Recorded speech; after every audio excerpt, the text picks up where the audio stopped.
Chapter 32 of the Srrws of Satan. Another short chapter. We've had the last one was 12 minutes.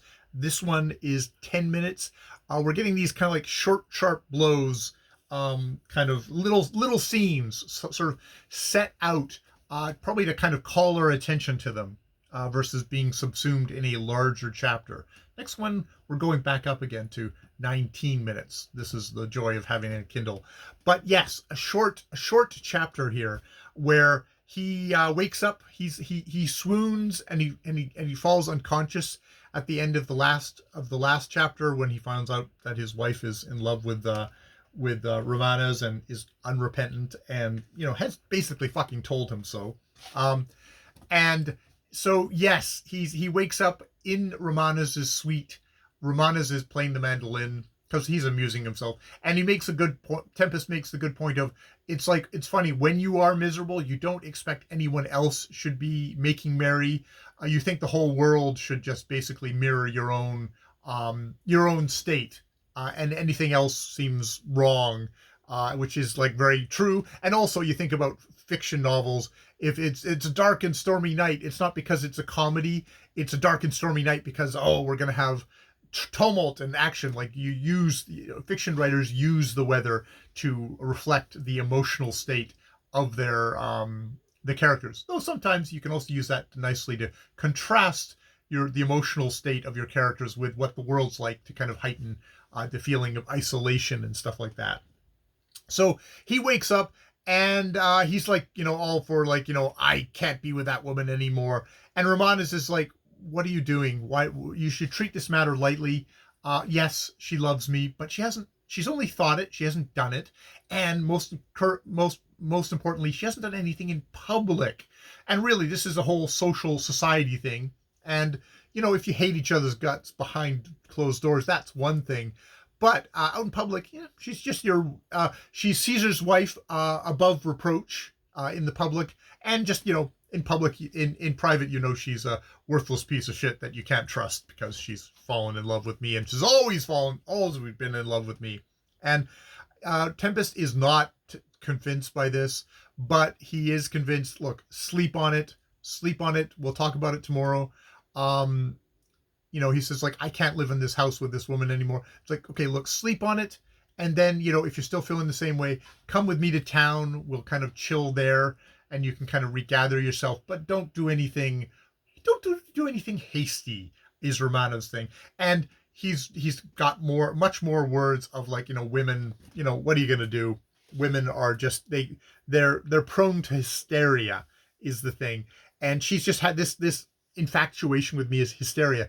And Tempest is like, she's always loved you, dude. She's loved you for a long time. Yeah. And she's like, oh yeah, for some people it can be more fixed.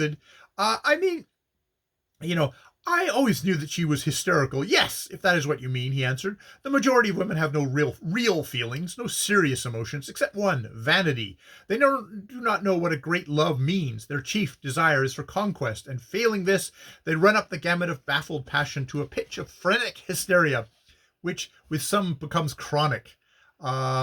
Lady Sybil suffers in this way. I'm going to take it as probably Marie Corelli is sort of saying the devil is kind of playing with Tempest here, playing up how terrible women are, because he knows he's got a serious misogynist on his hands here with Tempest, who's, it's like, oh, it's all horrible that she's doing all this. It's horrible she's godless. It's like, you're godless, you're horrible. There's even a thing in here where he's basically mocking Tempest, saying like, well, she's just falling in love with how beautiful I am, which, something females do. Not mentioning that, like, well, that's exactly what Tempest did with Sybil. He saw how beautiful she was, and he fell in love with the object Sybil without bothering to actually get to know who Sybil is before he fucking married her. So he's continually making fun of Tempest. Tempest is continually kind of half noticing, but then going, oh no, my friend wouldn't do that. Or, oh, he seems to have some sympathy for me, some pity for me in there. So yeah, Yeah, there is all that. There's also just the thing of like Romana's is like, oh, I don't go for that kind of beauty. If I want beauty inside, there's sort of a thing of like I'm not gay because like, well, I really love Mavis Clare. She's got a beauty of spirit. Kind of strongly goes towards the thing of the kind of the homosexual, the kind of gay kind of feel on Romana's of like he doesn't like women for their looks. He just likes women who've got like really good personalities, really good spirit in a way, but isn't really sexually interested in women. Um, and there's a thing here of saying like he offers like I'm gonna just leave. I'll leave. I'll go to old Berlin, Rome, Moscow. I'll do that. I'll keep so you can continue to just live with Sybil in this loveless marriage. And so there isn't any more friction that way. And Tempest is like, no, I don't want to give you up. It's like I'll be gladly give up. Basically what he now is. He's finally kind of figured out what kind of person Sybil is, which Sybil's been very honest about.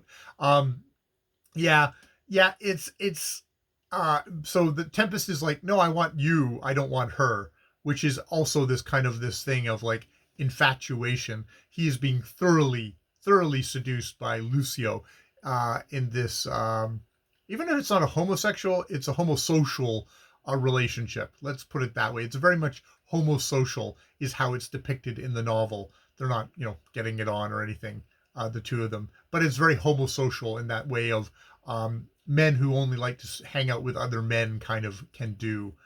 Um, yeah, yeah. All right. So that is that here. I'm going to highlight.